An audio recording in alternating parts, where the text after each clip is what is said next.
یتیموں کے مال کے حوالے سے، اس کی حفاظت کے حوالے سے کہ اگر آپ کے پاس یتیموں کا مال ہے، اس کا کوئی وارث نہیں ہے تو آپ نے اسے سنبھال کے رکھنا ہے، اور جب وہ بالغ ہو جائیں تو پھر انہیں ان کی امانت لوٹانی ہے۔ یہ نہیں کہ یار میں تو اس کو دیکھ بھی رہا ہوں، چلو یار خرچہ کر لیتا ہوں، کاروبار میں لگاتا ہوں، نہیں، اس کی اجازت نہیں ہے۔ وَآتُوا الْيَتَامَىٰ أَمْوَالَهُمْ وَلَا تَتَبَدَّلُوا الْخَبِيثَ بِالطَّيِّبِ۔ اس کے بعد اللہ تبارک و تعالی نے تعداد ازواج کا بیان فرمایا ہے۔ فَانكِحُوا مَا طَابَ لَكُم مِّنَ النِّسَاءِ مَثْنَىٰ وَثُلَاثَ وَرُبَاعَ، اور جو ہے وہ نکاح کرو جس سے تم چاہو 2، 3 اور 4۔ مرد کے لیے کتنے نکاح کی اجازت ہے؟ 4 نکاح کی۔ ابھی کچھ دن پہلے ایک رپورٹ آئی تھی، 2 سے 3 دن پہلے، کہ بغیر اجازت جو ہے وہ شوہر نے شادی کر لی تھی، تو کیس جو ہے وہ پیش کیا گیا اور جو ہے عدالت نے اسے 7 ماہ کی سزا اور 5 لاکھ روپے جو ہے وہ جرمانہ دے دیا گیا۔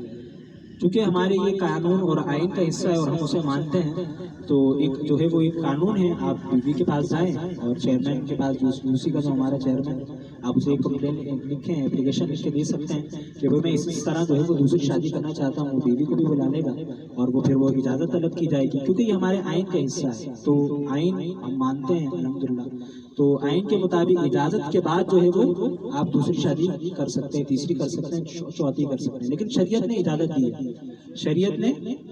اجازت دی ہے کہ آپ جو ہے وہ 1 کریں، 2 کریں، 3 کریں، 4 تک کریں۔ شریعت نے بیوی کی اجازت کو جو ہے وہ ضروری نہیں رکھا ہے، آپ کر سکتے ہیں شادی، لیکن ہمارے آئین کا حصہ ہے تو اسی لیے ایک اجازت ہے۔ ویسے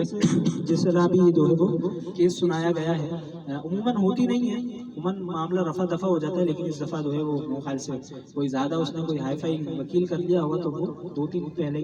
کی یہ رپورٹ ہے کہ اسے 7 ماہ کی سزا اور 5 لاکھ روپے جو ہے وہ گورنمنٹ نے جو ہے وہ سزا دے دی ہے۔ لیکن قرآن نے اور اللہ تبارک و تعالیٰ نے بغیر بیوی کی اجازت کے جو ہے وہ مرد کو کتنے نکاح کی اجازت دی ہے؟ 4 نکاح کی اجازت دی ہے۔ اس کے بعد پھر محرمات کا جو ہے وہ بیان ہے۔ حرمت علیکم امہاتکم وبناتکم واخواتکم، یعنی کس سے جو ہے وہ نکاح جائز ہے، کس سے نکاح جو ہے وہ حرام کیا گیا ہے، تو اللہ تبارک و تعالیٰ نے اس کو بیان فرمایا ہے۔ یہ بات ذہن نشین فرما لیں کہ نکاح حرام ہونے کے بنیادی طور پر 3 اسباب ہیں، 3 چیزیں ایسی ہیں جس کی وجہ سے آپ کسی عورت سے نکاح نہیں کر سکتے۔ ویسے تو قرآن نے کہا نا فَانكِحُوا مَا طَابَ لَكُم مِّنَ النِّسَاءِ، نکاح کرو جس سے تم چاہو، لیکن 3 جگہوں پر آ کر آپ جو ہے وہ دیکھ لیں گے کہ کوئی اس طرح کا رشتہ تو نہیں بن رہا۔ بعض اوقات ہو جاتا ہے ایسا، مثال کے طور پر جو ہے وہ شریک بہن بھائی ہوتے ہیں اور بعد میں پتہ چلتا ہے نکاح وکاح ہو گیا، پتہ چلا تو وہ آتی ہے بھائی اس میں تو میں نے تو اس کو دودھ پلایا تھا اور اس کو بھی دودھ پلایا تھا، یہ تو رضائی بھائی بہن ہے، اس کا نکاح کیسے کر سکتے، تو اس کی وہ تحقیق کی جاتی ہے۔ تو نسب یعنی خونی رشتے کے حوالے سے حرام ہے، بہن ہے، ٹھیک ہے، اسی طرح جو ہے وہ خالہ ہے، اسی طرح دیگر جو ہے وہ محرمات کے حوالے سے اللہ تبارک و تعالیٰ نے یہ آیت نازل فرمائی۔ اسی طرح رضاعت ہے، یعنی دودھ شریک، دودھ پینے کی وجہ سے جو رشتے ہوتے ہیں اس میں بھی نکاح کرنا جو ہے وہ حرام ہے۔ اسی طرح مصاہرت ہے، شادی کرنے کی وجہ سے جو رشتے ہوتے ہیں، کسی عورت سے نکاح اور رخصتی ہو گئی تو اس کی والدہ یعنی اپنی ساس سے نکاح نہیں ہو سکتا، ٹھیک ہے۔ اور قرآن نے اگلا اصول بھی بیان کر دیا تھا کہ 2 بہنیں یعنی ایک ہی گھر کی، ایک ہی باپ کی 2 بیٹیاں ہیں، انہیں آپ ایک ساتھ اپنے نکاح میں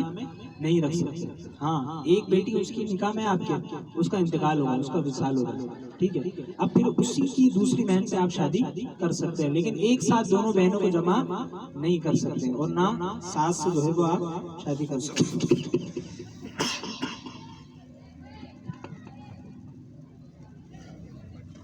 آج الحمدللہ ہمارے تقریباً 4 پارے مکمل ہو گئے، انشاءاللہ تبارک و تعالیٰ کر ہم